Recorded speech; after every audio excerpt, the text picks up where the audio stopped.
Hi, this is Caledon and Khadija and guest audience member Molly Bay. In this episode of All This Science Podcast, we'll be talking about mirrors. Mirrors are an important part of everyday life. Many use mirrors more frequently than they realize. The earliest mirrors were curved pieces of highly polished metal, such as brass or bronze. They're even mentioned in the Bible. The Venetians invented glass mirrors that reflected off a metallic backing, and later perfected this technique using an amalgam of tin and mercury. They also are used by teenagers to take hundreds of mirror selfies a day. Which makes me wonder, Caledon, when the Queen takes a photo in the mirror, is it a onesie? Ha ha ha ha! Wow. Some common uses for mirrors are car rear view mirrors and side mirrors, interior decorating, cameras, flashlights, have curved mirrors for directing the beam of light, to collect sunlight for solar power generation. Funny you said that, Caledon, because the rear view mirror fell out of my car a couple of months ago and I have never replaced it. I haven't looked back since. Ha ha ha ha! Some types. If the surface of the mirror is perfectly flat, it is what's known as a plane mirror. What you see is a reasonable representation of what's there, reversed from left to right. Concave mirrors are spherical mirrors that curve inward like a spoon.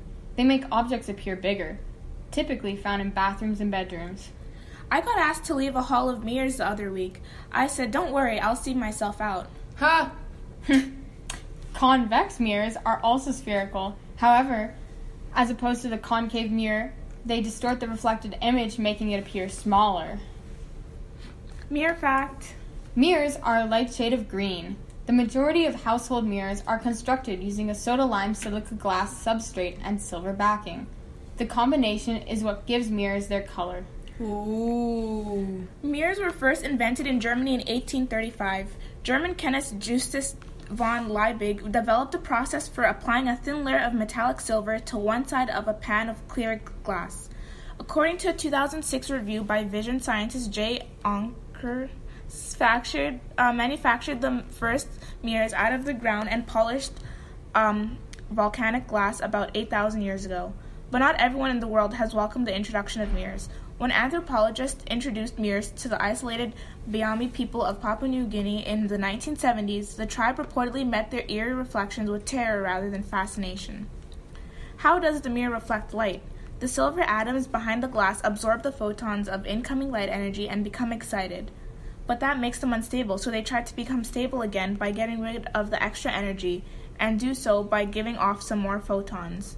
The back of a mirror is usually covered with some sort of darkly colored protective material to stop the silver coating from getting scratched, and also to reduce the risk of getting any light seeping through from behind.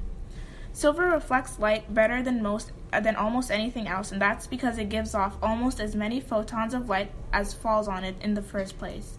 The photons that come out of the mirror are pretty much the same as the ones that go into it. Mirror fact. Apollo 11 left a mirror on the moon.